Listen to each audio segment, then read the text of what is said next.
Welcome to WMA Recap. These videos are standalone, but I highly recommend you watch the full episode first and then watch the recap right after. That is the best way to enjoy this content. This is a brand new format to showcase the animation progression for the blocks Jake Idle. The way this new format works is simple. Animations will scroll from screen right to screen left. The animations are set on an infinite loop, and under Jake's feet is a number that corresponds to the animation steps. The animations are stacked side by side to better see the progression from start to end in the same order that we animated them in the episode.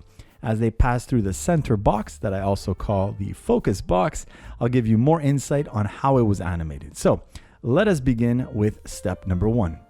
So to start things off, I loaded up the Jordan Idle and I toned down all of the left and right motion to keep Jake centered in frame. I reposed him to feel more kid-like, you know, when a little kid is just standing there looking at something in amazement.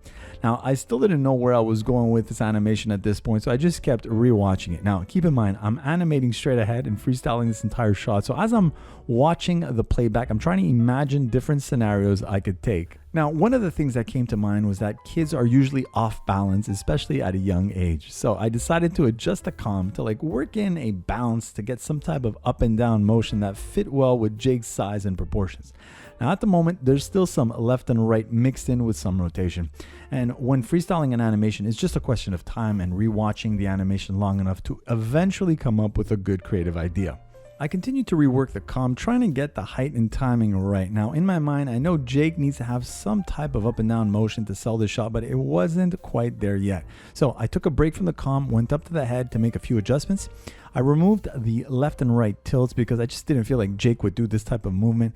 Now, the tilts represented an internal reflection for the Jordan Idle, and this didn't fit well with Jake's performance. The spine is really what triggered the creative idea to have baby Jake sneeze. Now, once I roughed in the front and back lean, that's when I started visualizing the sneeze.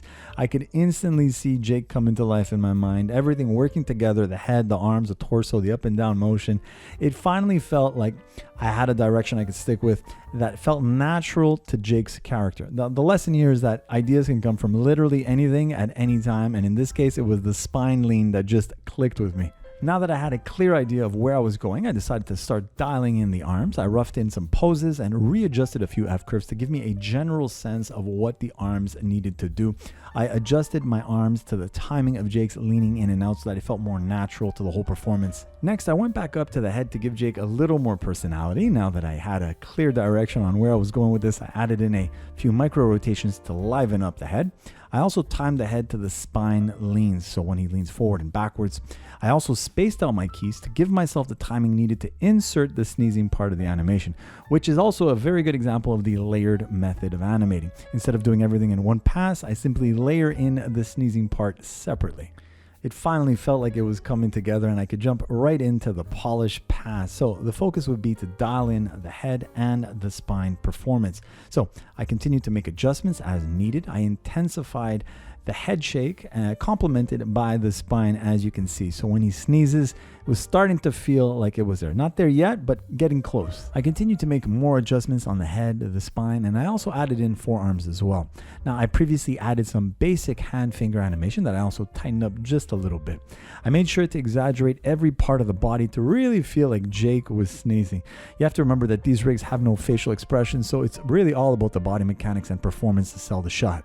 Final pass, and to be honest, at the time of animating this, I had zero clue that I would end up with a sneezing animation. Now, if you ask any animator on the planet to animate anything, I can say with 100% certainty that sneezing animations will not be on the list. It's true. That said, it was a lot of fun to do this, and baby Jake sneezing, super adorable if you ask me. And on that note, I hope you enjoyed watching this presentation. I hope you enjoyed this new format for WMA Recap. If you want to show your love and support for this channel, the best way to do it is to share this stuff on your social media. You drop a comment, you hit the like, subscribe, all that good stuff.